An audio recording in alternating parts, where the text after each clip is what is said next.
আসসালামু আলাইকুম। Kotalipara driving training সেন্টারের স্টুডেন্টদেরকে ইঞ্জিনের ক্লাস সম্পর্কে ধারণা দেওয়া আছে। এক নম্বর আছে কি রেডিয়েটর। একটা গাড়ি চালাইতে 3 প্রকার পানি লাগে। কয় প্রকার পানি লাগে? 3 প্রকার। এক নম্বরে কি রেডিয়েটর। রেডিয়েটরে আমাদের প্রতিদিন সকালে পানি দিতে হবে। আর এই পানি এটা দেওয়ার পর ওর পানি রাখতে পারে রানিংয়ে। এই জন্য আমরা কী করবো, রিজার্ভ ট্যাঙ্ক ফুল করে রাখবো, যাতে ওর রানিংয়ে রাখলে ও আগে কি সাপ্লাই দিতে পারে।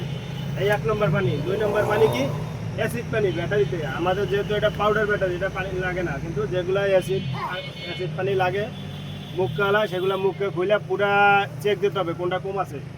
এই পানি লাগবে প্রতিদিন, কিন্তু এই রেডিয়েটরের পানি কি প্রতিদিন লাগবে? প্রতিদিন লাগবে না, কিন্তু পানি আপনার চেক দিতে হবে মাঝে মাঝে, 2 সপ্তাহ পর পর, 1 মাস পর একটু লাগতে পারে। ঠিক আছে, একটা সিরিজ রাখতে হবে ছোটো, ওই কম বেশি করে সমান পানি দিয়ে যেতে হবে।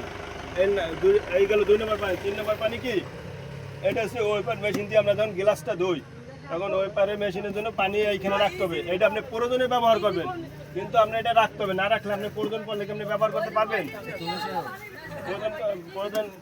পারবেন না। এই জন্য আপনার কী করতে হবে, এটা শ্যাম্পু পানি রাখতে হবে, যাতে আপনি গ্লাসগুলো ময়লা হইলে, ধুলাবালি হইলে যাতে এটা পরিষ্কার করতে পারে ওয়েপারের মাধ্যমে, নাকি?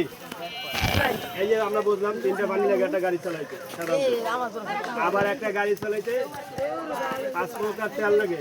5টা নাম তেল, 4টা তেল লাগে। ঠিক আছে, একটা গাড়ি চালাইতে। তাহলে 1 নম্বর কি ইঞ্জিন অয়েল। ইঞ্জিন অয়েলে কি দিতে হয়? সবসময় আমরা ইঞ্জিন অয়েলে এটার ভিতরে কি মোবিল ঢালবো, যেটা বলে মোবিল ঢালবো, এবং এই কাঠি দ্বারা কি করবো, চেক করবো আমাদের মোবিল কতটুকু আছে বা না আছে। এই গাড়ি স্টার্ট দেওয়ার আগে আমাদের এখানে চেক করতে হবে। এই দেখেন, এল এর লো, এফ এ ফুল, মানে এল এফ এর মাঝামাঝি থাকলে সমস্যা নাই। যদি এল এই যে নিচে থাকে, এল এফ এর মানে মাঝামাঝি নিচে থাকে, তাহলে আমার দিয়ে নিতে হবে। আর না, এর পর্যন্ত আমরা দিয়ে রাখবো। এল লো, এফ এ ফুল। গাড়ি স্টার্ট হচ্ছে না, স্টার্ট হওয়ার আগে এখানে রাখতে হবে 10-15 মিনিট, 20 মিনিট রাখলে পর মোবিলটা যখন নিচে যাবে, তখন একটা টিস্যু দিয়ে মুছে আমরা গাড়ি চেক করে নেবো। এখন যেহেতু গাড়ি স্টার্ট হচ্ছে, এখন মোবিল কি নির্দিষ্ট কোনো চিহ্ন পাওয়া যাবে না। এই আমরা বলে 1 নম্বর ইঞ্জিন অয়েল। 2 নম্বরে কি স্টার্টিং অয়েল। এই যে কি স্টার্টিং অয়েল মানে কি পাওয়ার অয়েল। স্টার্টিং অয়েল কেউ বলে কি পাওয়ার অয়েল, যেটা স্টার্টিং ঘুরাইলে পর অটোমেটিক স্টার্টিং কিন্তু সোজা হয়ে যায়, এটার গায়ে পাওয়ার অয়েল। আবার এটা দিয়ে এটা আবার ক্লাসেরও কাজ করে। ঠিক আছে, ক্লাস অয়েল নাম আছে। আর এটা গেল 2 নম্বর। 3 নম্বর হচ্ছে কি ব্রেক অয়েল। ব্রেক অয়েলটা খোলেন, মুখ করে খোলেন। এই ব্রেক অয়েল আমরা কি একবার চেক দেবো, ব্রেক অয়েল আছে কিনা। আছে। এই যে স্টার্টিং অয়েল প্রতিদিন লাগবে না, কিন্তু আপনি মাসে যে পরিমাণ খাবে সেই পরিমাণ দিতে হবে। মাসে এটা সপ্তাহে, এই আপনি দেখতেছেন, এটা এইভাবে দেখেন, ও যে আছে দেখছেন, এই সাইড দিয়ে দেখা যাচ্ছে। তাহলে আমরা কি এটা প্রয়োজন মতো দিয়ে নেবো যখন লাগবে, আর না আপনি স্টার্টিং করবে না। আর ব্রেক অয়েল যদি না থাকে তাহলে ব্রেক হবে গাড়ি ব্রেক হবে না। এই জন্য আপনি কীরকম ব্রেক প্রয়োজন সেইভাবে ব্রেক অয়েল লাগবে। ঠিক আছে, এই গেল কটা, 1টা 2টা 3টা, কিন্তু নাম পাইছি 4টা। গেছে। 5 নম্বরে কি, 5 নম্বর হচ্ছে ফুলিং। না, 5 নম্বর বা 4 নম্বর যেটা বলেন তেল হচ্ছে কি ফুলিং। ফুলিং হচ্ছে কি গাড়ির পিছনে ওই আপনার ট্যাঙ্কিতে লইতে হবে। হ্যাঁ, জ্বালানি তেল, ওই যে বর্নাট আছে, ওই বর্নাটের মাধ্যমে কি কইলা নিতে হবে। তারপর আপনি ওই জ্বালানি তেল লাগবে কি পরিমাণ জ্বালানি তেল লাগবে, আপনি গন্তব্যে যাবেন সেটা কি পরিমাণ আপনার তেল লাগবে আপনি তো জানেন, বা আপনি পর্যন্ত যদি না পৌঁছতে পারেন এর আগে আপনি কোন জায়গায় তেল পাবেন, সংগ্রহ করা লাগবে, সেইখান থেকে আপনার ওটা লাগবে। ওইটা নিত্য প্রয়োজনীয় জিনিস। অথবা গ্যাস যদি থাকে, আপনি গ্যাস সিলিন্ডার থাকে, গ্যাসের মাধ্যমে এই যে গ্যাসের মিটার আছে, গ্যাসের মিটারে আমরা কি গ্যাস চেক করে নেব যে আমাদের গ্যাস কি পরিমাণ আছে। আমরা কি আজকে ট্রেনিং দিতে পারবো কি পারবো না, বা আজকে যখন বসছি তাহলে 5 দিন দিতে পারবো, এটা আমরা দেখতে পারেন। আমরা যদি মাঝে ট্রেনিং দিতে আছি, আমাদের 10 জন স্টুডেন্ট আছে, 5 দিনের মাঝে শেষ হয়ে গেল, তাহলে এরকম হলে হবে?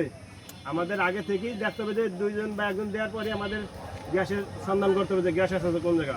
আমরা এখান থেকে গ্যাস সিলিন্ডারে কি গাড়ি ধাক্কায় নেওয়া সম্ভব? সামনে পিছক নেওয়া তো সম্ভব না। আমাদের আগে কি করতে হবে, চেক করতে হবে। আর আপনারা এটা দেখতেছেন, এইটা ইঞ্জিন। এই ইঞ্জিনটা কি করে, ওই যে বিদ্যুতের কারেন্টের জন্য তার আছে না, এরকম 12,000 ভোল্টের বিদ্যুৎ যে কারেন্টে দেয়, এই 12,000 ভোল্টের বিদ্যুৎ এই ইঞ্জিনও আপনাকে দেয় গাড়িতে। দেওয়ার মাধ্যমে গাড়িটা কি স্টার্ট হয়।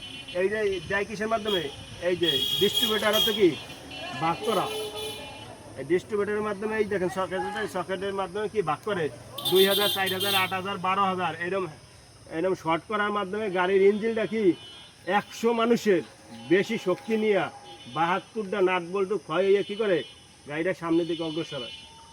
এখন আপনি বলতে পারেন যে ওস্তাদ আমরা তো জানি যে 500 টাকা তেল বা 500 টাকা গ্যাস হইলে গাড়ি চলার কথা, তাহলে এতগুলো লাগে কামায়। এই যখন গাড়ির সাথে আপনার সম্পর্ক হয়েছে, আস্তে আস্তে মহব্বত হবে, এইভাবে আস্তে আস্তে কি এই গাড়ির ইঞ্জিন সম্পর্কে আপনাদের আস্তে আস্তে জানা হবে যে গাড়ির কোন জায়গায় কী সমস্যাটা হয়েছে, এটা আস্তে আস্তে আপনাদের চোখে ধরা খাবে। আর আমরা যেহেতু আমরা এখন যে বয়সে ওস্তাদ হইতে যাচ্ছি, আমরা এইভাবে গাড়ি ইঞ্জিন মিস্ত্রি হইতে পারবো না। যদি গাড়ি ইঞ্জিন মিস্ত্রি হয় তাহলে সে গাড়ি চালায় না, ওস্তাদ হয় না। আর ওস্তাদের গাড়ির ইঞ্জিন মিস্ত্রি সম্পূর্ণ হইতে পারে না, টুকিটাকি জিনিস একটু জানা থাকা লাগবে। আর বাকি জিনিসগুলা মানুষ জানে কিসের মাধ্যমে, অভিজ্ঞতা বাড়ে আস্তে আস্তে গেড়ে যাইতে দিতে। যেহেতু একটা মোটরসাইকেল আছেন, বোঝেন না আপনারা, ছোটোখাটো একটা ইঞ্জিনের উপর তো আছেন, গেড়েতে যাইতে যাইতে একটা অভিজ্ঞতা হয় যে আমার এইটা জিনিসটা গেছে, এইটা জিনিসটা, তো এইভাবে ইনশাল্লাহ সব অভিজ্ঞতা হয়ে যাবে। আর আজকে এই পর্যন্তই আমাদের ক্লাস, আগামী নেক্সট ক্লাসে আরও বেশি কিছু বুঝাই দেবো।